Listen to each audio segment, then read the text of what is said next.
ओम साई राम। हम सब के जीवन में ऐसा कोई ना कोई होता है जो सब कुछ होने के बाद भी खुश नहीं रहता। पैसा है, इज्जत है, लेकिन मन में शांति नहीं है। और हम सोचते हैं मैंने सब कुछ अपनी मेहनत से पाया है, मुझे किसी की भी ज़रूरत नहीं। लेकिन साईं बाबा कहते हैं अहंकार वह घड़ा है जो बाहर से भरा लगता है पर अंदर से इंसान को खाली कर देता है। आज की ये कहानी किसी सेठ की नहीं है, हम सब की है। साईं बाबा ने एक छोटे से काम से जिंदगी का सबसे बड़ा सच समझा दिया।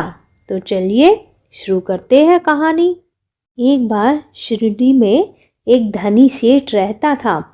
वह साईं बाबा को मानता तो था, लेकिन मन ही मन उसे अपने धन और बुद्धि पर बहुत घमंड था। वह हमेशा बाबा से कहता, बाबा मैंने सब कुछ अपनी मेहनत से पाया है।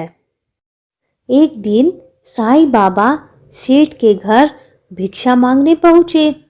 सेठ ने जल्दी जल्दी एक मिट्टी का घड़ा भर कर दिया और मन में सोचा मैं इतना बड़ा दानी हूँ।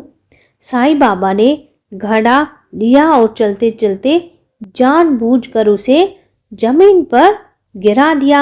घड़ा टूट गया और दूध फैल गया। इस पर सेठ को बहुत गुस्सा आया। वह बोला, बाबा ये आपने क्या किया, मेरा नुकसान हो गया।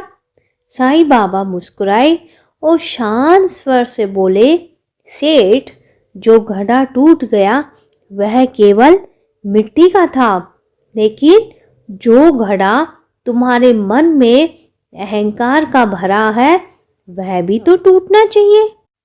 सेठ की आंखें खुल गई। वह साईं बाबा के चरणों में गिर पड़ा और बोला, बाबा आज आपने मुझे सच्चा धन समझा दिया। उस दिन के बाद से सेठ का जीवन बदल गया। वह दान करता रहा, सेवा करता रहा और कभी घमंड नहीं करता था। सेठ समझ गया कि असली नुकसान घड़ा टूटने का नहीं था, बल्कि अहंकार टूटने का था।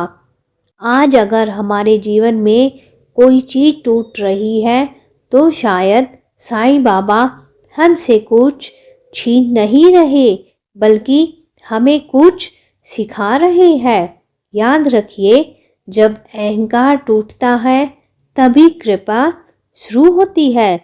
अगर आपको ये कहानी आपकी अपनी ज़िंदगी जैसी लगे तो साईं बाबा का नाम दिल से लीजिए, सबका मालिक एक है।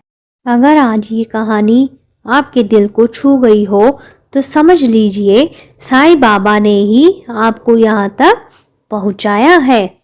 आज बस इतना याद रखिए कि जो टूटता है वही बदलता है, वो जो बदलता है उसी पर साईं की कृपा होती है।